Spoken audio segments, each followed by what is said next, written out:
Do you have trouble finding the right spacing for your forehand and you just can't find the right place to be because it's either too close or too far? Today, I'm going to be talking about the most common issue with spacing on the forehand and how you could fix it.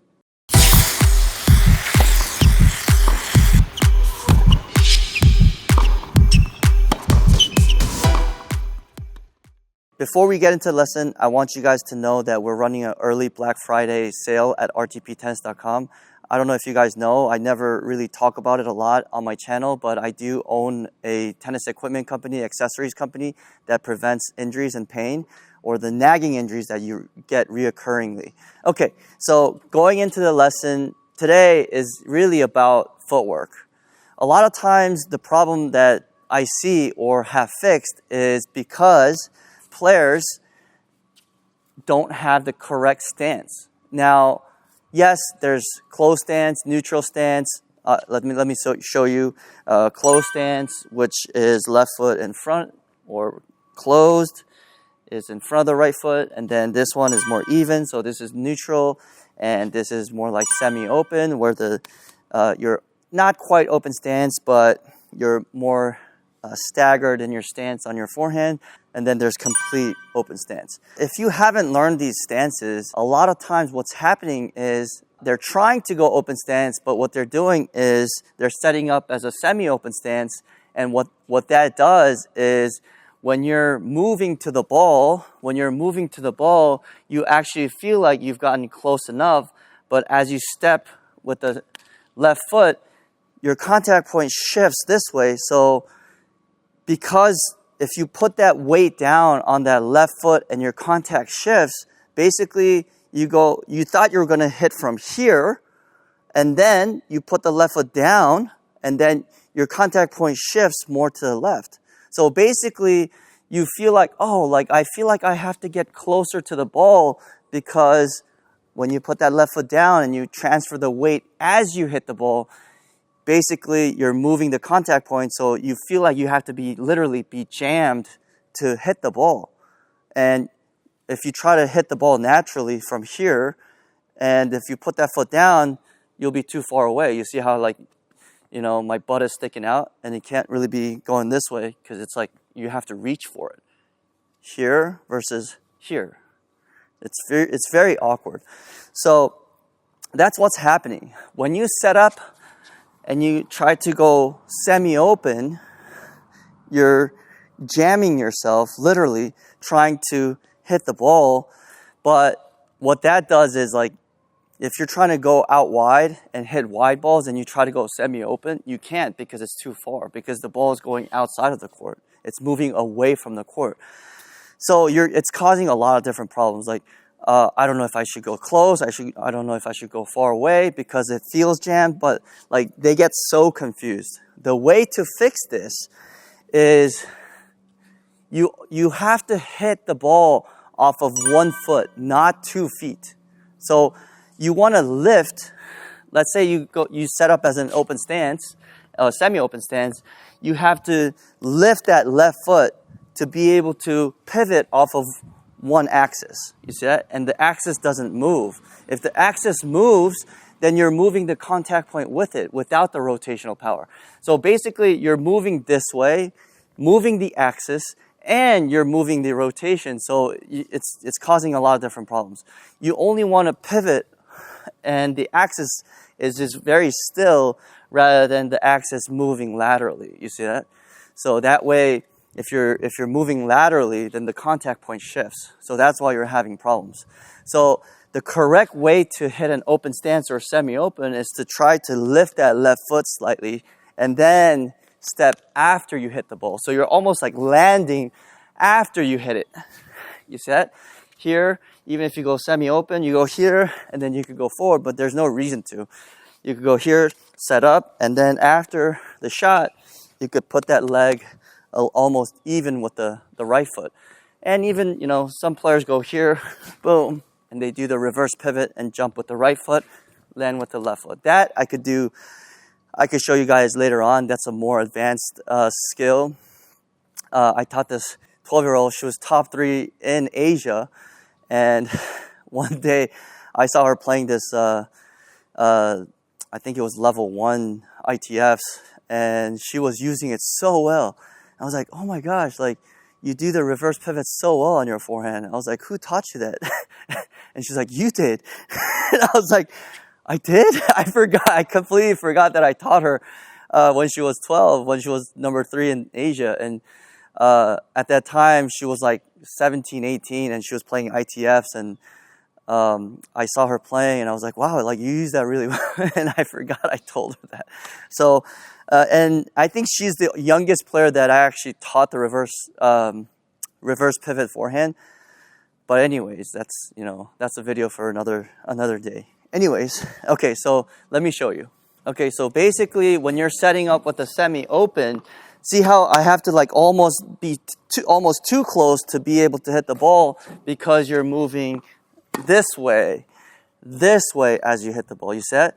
So if you're actually set up normally, if you're trying to set up normally, because you're going this way, you'll hit on top here like I did just now, or you'll even shank it on top here. Basically, if you're too far away and you step this way, you're too far away to hit the ball. So it's like, it's so confusing. It's like, oh, I have to get close to the ball to hit the ball, but then you feel so restricted. So the way you do it correctly is set up like you're going to hit off of that right foot. Even if you go semi-open, you go here, you set, and I'm almost lifting my foot to hit the ball so I could pivot off of that right foot and then go down. Okay, so here and boom. Okay, so you're leaning towards on that right foot, and your weight is only on that right foot.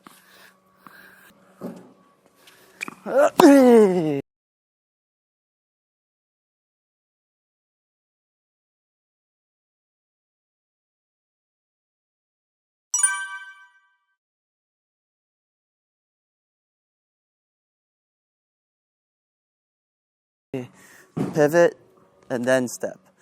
Not together, but hit, and then you're almost like the racket carries you to the left side and not together. Let's do it the wrong way here. And together. You see that? Like, I almost have to be so close to it. It just feels so awkward. And then like it just feels so awkward, so you're like, oh, I have to be far away, and now you're too far away. You just can't find the right spacing. That's the most common issue I see with most of the forehand spacing. If you're not going to go semi-open, then how do you hit with a close stance? So basically, it kind of turns into a close stance. You could go from the semi-open stance, you could go both open stance and close stance. That's why I like this. I like semi-open stance if you do it right. But if you do it wrong, if you do it wrong and your axis is moving, and that it's like the worst step possible. Now, the reason why I like the semi-open stance is because you could go here, and either you could go open stance by lifting and pivoting off of that one foot, or you could go close stance and kick the right foot back instead of the lifting the left. You see that? So I'll show you two different ways. You could go semi-open, and then the close stance would be here, too close, and then boom.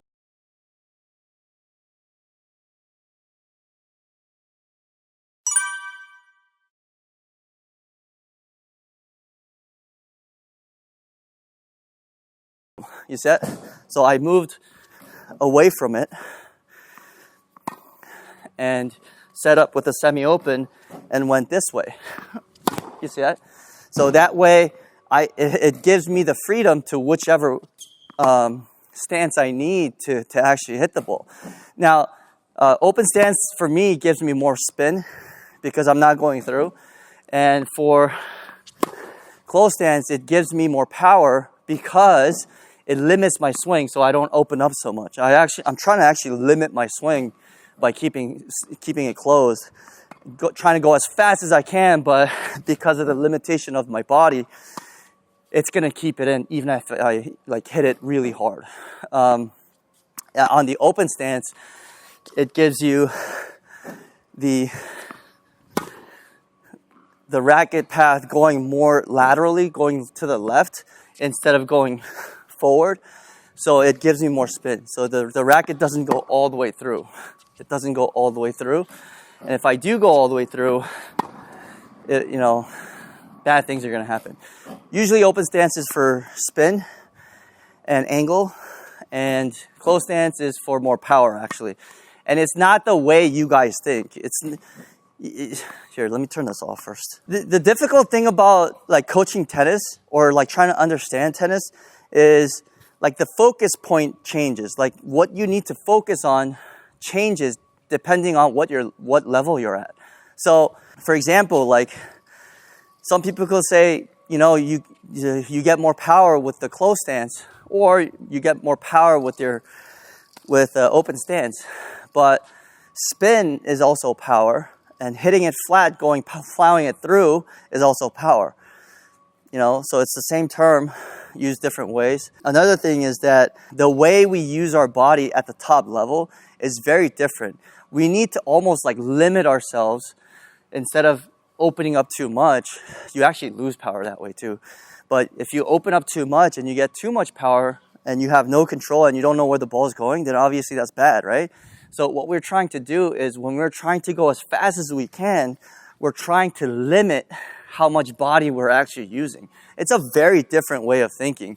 And like, yes, like the top coaches even say like, you have to use your body, but you have to really understand like, using your body is very different from when I tell it to a top pro and when I actually say the same thing to the beginner.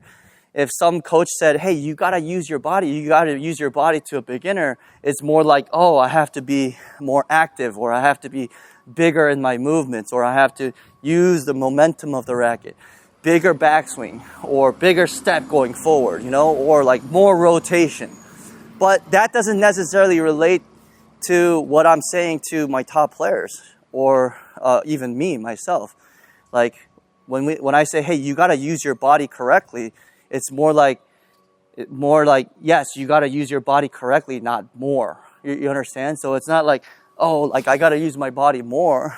I got to limit myself to be able to throw the racket as fast as I can and try to stop the left shoulder from overturning because I would lose control. That was a lot of explanation for a semi-open stance, why it's good and why it's bad. But, the thought process and the way we evolve as tennis players and why it's so confusing for you recreational players and even top players is because coaches don't really differentiate what kind of words and how we phrase it, depending on who we're coaching. We just say the same thing. So that's that.